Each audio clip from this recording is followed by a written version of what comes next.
beginning, and such a great example of what can be gained with collaboration between the college and the university.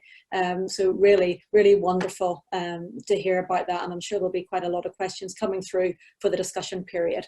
So if we move on, Ken, to your talk, and Ken Walker is going to talk to us now on the role of surgical simulation in a post-COVID world. So many thanks, Ken, and I'll just I'll just mute myself if you could take yourself off mute. Yeah, I hope you can hear me, Anna. Thanks very much for that, and thanks everybody for coming. It's a beautiful evening here, so I'm picturing about half of you sitting outside with a glass of white wine. So I hope you appreciate this. And on the role of simulation at the moment in surgical training, a few people have said to me recently that, oh yes, training time in the real world is going to be tight at the moment, so we should fall back on some simulation as a substitute. And I think there is a big role for simulation at the moment in that way, and we could discuss that further in the discussion. Actually, I think where simulation works best is not as a substitute, but as a powerful adjunct to the traditional apprenticeship model of training. I think, for example, that in the recovery phase of COVID, we should really be prioritizing that surgical trainees get back to theatre and back into surgical units and push for that. Because I think it's even more powerful as an adjunct to the traditional in-hospital model of training, perhaps as essential as having your neoadjuvant radiotherapy or your adjuvant chemotherapy alongside your cancer surgery. You wouldn't dream of missing that out if you had evidence that it was going to enhance your outcome. Because apprenticeship model training is brilliant, but it is by nature opportunistic. And so there are going to be gaps, there are going to be changes in order. It's going to be like a brilliant but absent-minded professor who misses out some of the lessons or puts them in the wrong order.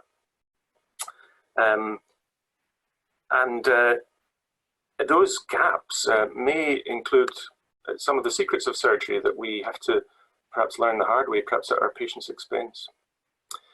So I'd like to talk for a moment first about motor skills and early years training. So we know that motor skills, what we do with our hands, can be trained in simulation in wet labs and simulators like this.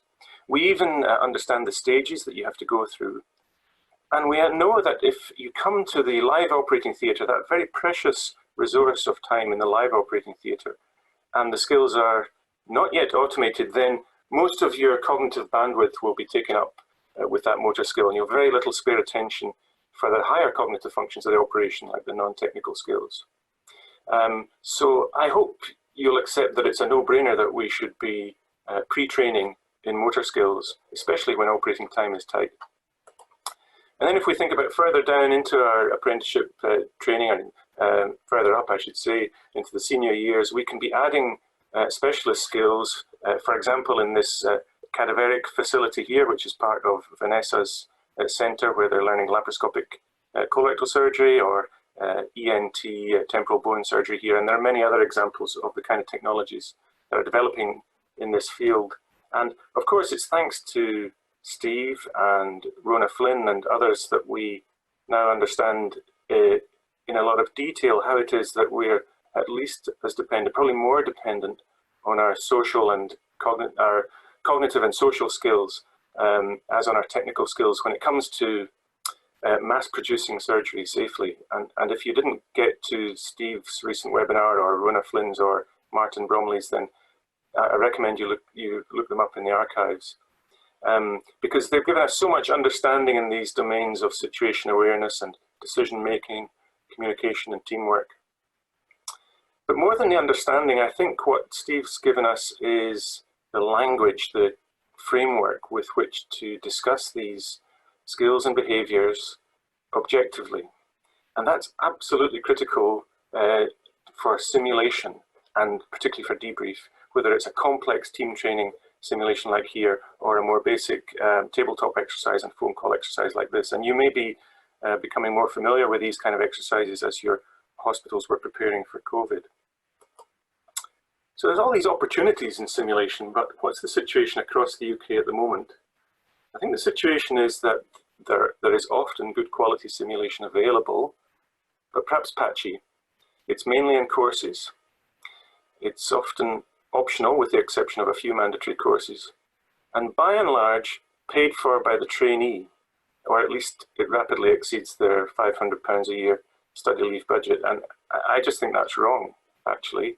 And I think we can agree that it's far from fully integrated into surgical training programs across the UK. And it's very interesting to ask ourselves the question, why is that? Why have we not fixed this yet compared with other high reliability or high risk industries?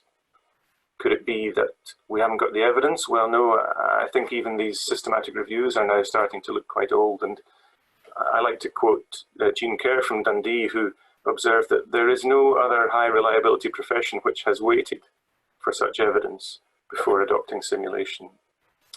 Could it be that we don't know how to do it yet? We have a different complexity from other industries? Well, no, the principles are there. This is Barry Essenberg from Miami with his 10 evidence-based principles for success.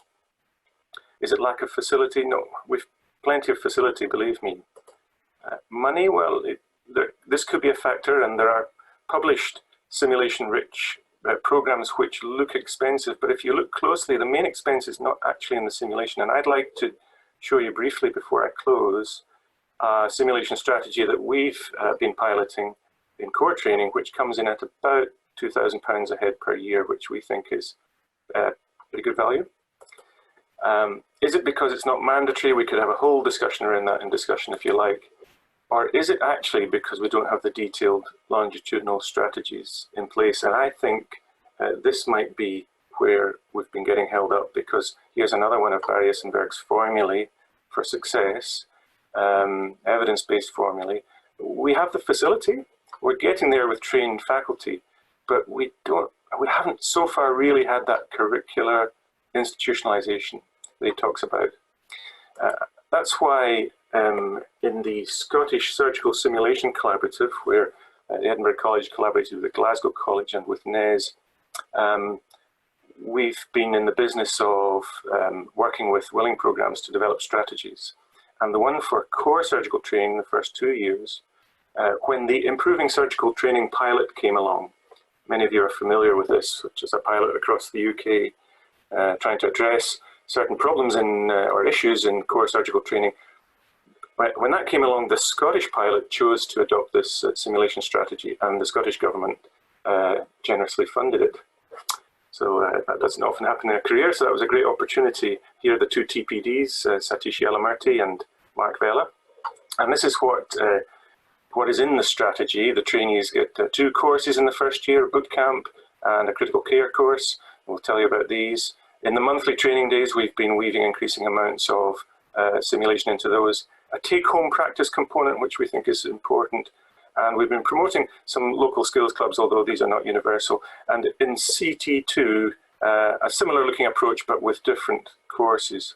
And this is the first year cohort here, with our picture taken at the boot camp. I tell you, we've really enjoyed actually having these cohorts of new trainees coming through. They're keen and committed and bright and inspiring, actually. I'm not just saying that because some of them might be listening. Actually, some of them might be listening, so I'd better tell you the truth about their program. We can go into more detail about the components, and particularly about boot camps, in the next webinar in our simulation series. But just to show you an overview, that boot camp is really about having these over 4 days in the Skills Centre in Inverness. We have these progressions using similar skills through simulations of increasing complexity with lots of feedback and debrief.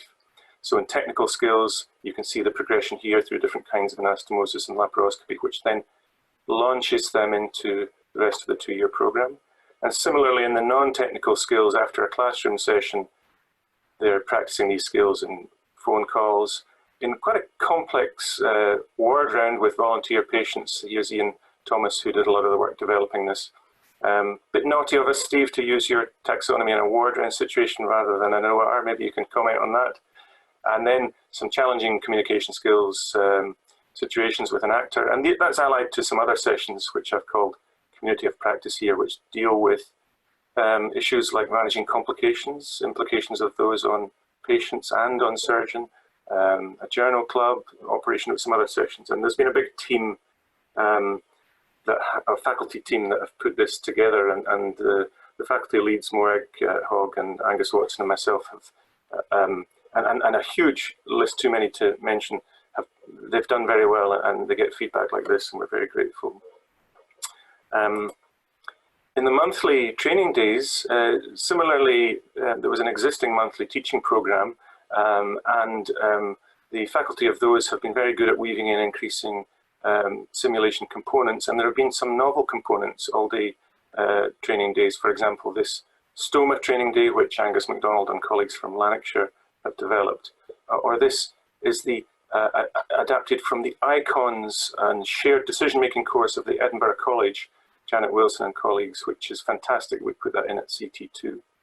And we were really gutted, actually, that the trainees were just about to get to do the Managing Surgical Crisis course when COVID struck. This is Alistair Geraghty's course, where trainees in simulation learn to recognise a crisis in the theatre, recover from startle, and manage the team.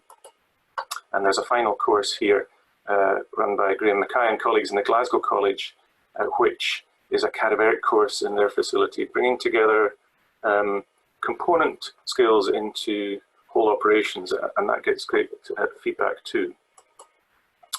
I'd like to, if I have a minute still, Anna, to just talk about the take-home practice component, because it's interesting.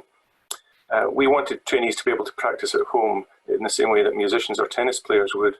And we invested in this EOSIM kit, robust kit with physical tasks, but tracking software so that they can practice and improve their metrics and upload videos to us. And that was very attractive and very popular. Although when we piloted it in 2014, a minority of trainees actually, with one thing or another, completed it. And there was similar experience elsewhere around the British Isles. So Vivian Blackhall, our research fellow, did a study of what are the barriers and facilitators.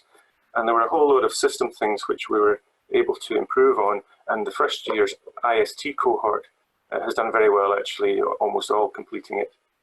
But in addition to the systems things, there were some cultural comments in there. For example, in the focus groups in that study, in Wessex, Severn, Scotland, and Republic of Ireland. So, for example, while trainers felt that we were valuing skills progression, trainees commented that they felt the system was telling them to value ticking the boxes for the progression, more portfolio stuff, over skills progression. And I just think that's, in this actually very highly motivated group, that's an interesting comment on what may be unintended effects of our system.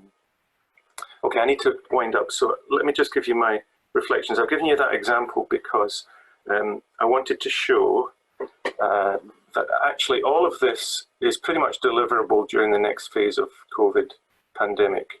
Obviously the take-home components are the remote components. The other components are deliverable just with a bit of social distancing and the same precautions that you take in the workplace. Monthly teaching days we will do in webinar format until the turn of the new year, and then we'll resume those. But we're going to be doing boot camps and things in the meantime.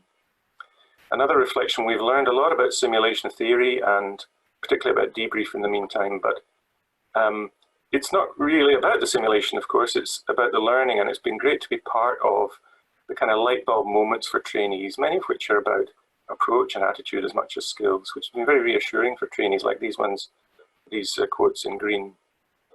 Understanding those learning outcomes and getting the right thing at the right time is, in education speak, called constructive alignment, and that's the thing I think we need to and want to get better at, as well as perhaps blending with e-learning that James was talking about. Please don't think I'm here saying that I think we've got all this fixed yet, and we should wait for the evaluation of this pilot, which is underway now.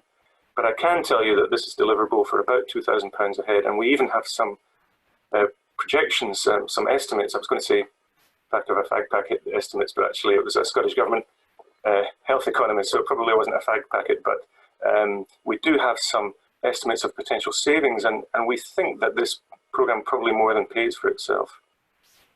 But probably more important than that, when we did a consultation exercise a few years ago, this is what our lay advisors were telling us. They were astonished that we hadn't already got this integrated.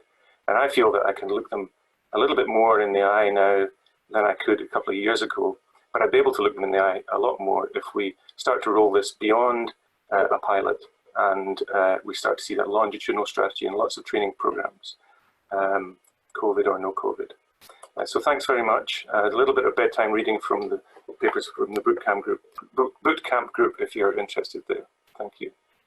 Wonderful. Thank you very much, Ken. A great, super talk. And your insights into how we can improve our use of simulation are more important than ever in the current era. And it was particularly great to hear about how you've introduced it into a whole programme, and in particular to hear what you've been doing with the boot camp and how you think you can adapt that for the current COVID era. So thanks a lot. So I'll now invite Vanessa and Steve to start off the discussion with a few